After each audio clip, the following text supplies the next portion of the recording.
turning back to a subject that, of course, we have talked about relentlessly and will discuss with you openly tonight at our domestic terrorism seminar. But one of the individuals that has provided steady content and information for us on the spread of radical Islam inside the United States is journalist Patrick Poole. You can usually read his columns on Pajamas Media. He's an anti-terrorism consultant to law enforcement and military. And most importantly, Patrick, I think I'm right, you're the first guy to really write a column about this celebration of the Muslim invasion of Spain in 7/11 that has now created some controversy at VMI. Good morning to you both, Fred and Major. So let me ask you about this. John Gondola was on a couple of days ago. He says there's more here than meets the eye. I want to put the same question back to you. Why is this not just a kind of, as they say, East meets West historical celebration of multiculturalism? What's beneath this, in your view?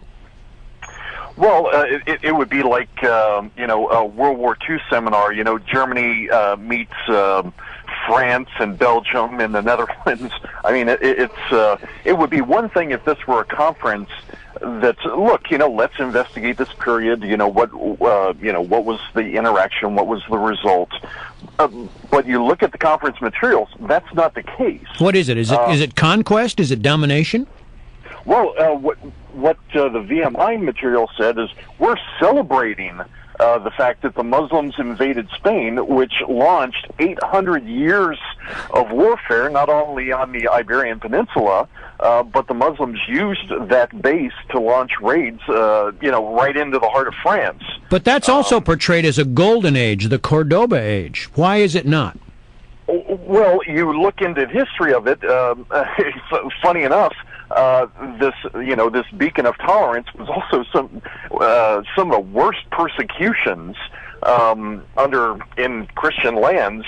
You had the 1066 massacre of the Jews in Cordoba, supposedly peaceful Cordobas. You have an entire class of martyrs in the Roman Catholic Church called the Cordoba martyrs, who were martyred for professing their faith in this, peaceful, tolerant, Muslim Spain that we keep hearing about. So, Patrick, is one of the issues here a whitewashing of history, do you think? Do you think that there is some sort of attempt to cleanse this period of time and advertise it as something it wasn't? Well, I think that's the case. And, of course, this is the 8th century that we're talking about. It was a different time, and it's kind of... we saw with the Ground Zero Mosque, they tried to appropriate, they call themselves the Cordoba Initiative, to try and appropriate this narrative. I think it would be a great thing for us to look at, what exactly happened in Muslim-occupied Spain, from 781 to 1492. But that's not the case. That's not what VMI is doing. In their materials, they said they're celebrating this invasion. And as soon as I reported on it, within hours, VMI began furiously scrubbing their website and all the conference materials of the celebration language. Now they were commemorating it. And the individuals they have, there's some very good, competent scholars, very neutral, who've addressed this period. But they're not the ones who are coming. You have guys like Reza Aslan and Akbar Ahmed, and a number of ambassadors from Morocco, from Algeria, who are in attendance here, and it's doubtful that some kind of balanced view is going to come out of this conference. That leads to my second point, because I've got your other piece about the Muslim Student Association, which has been reputed to be tied to the Muslim Brotherhood in this country for a long time. Is the Muslim Student Association at VMI involved in this conference? Do you know? Honestly, I haven't seen anything about the MSA being involved. In fact, this was their Center for Leadership and Ethics. Okay. And this conference, from what we understand, we're still waiting for the school to respond, is actually being funded by taxpayers. Yes, I know.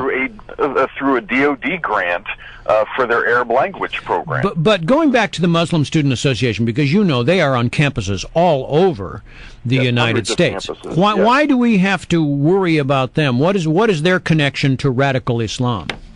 Well, as I reported back in August at Pajamas Media, I did an article about nearly 24 MSA leaders, not just members, but senior leaders in the organization who've been tried and convicted and been involved in homegrown terror plots, including Anwar Awlaki, probably the most prominent al-Qaeda cleric in the world right now, who was president of the MSA at Colorado State University. There's just this huge list. One of al-Qaeda's founders, a guy by the name of Wael Hamza Julaiden, at the University of Arizona. He was one of the 4 founders of al-Qaeda, and he founded the MSA at the University of Arizona back in the 1980s. Patrick, based on your reporting, are these figures the exception or the rule within this MSA culture or subculture?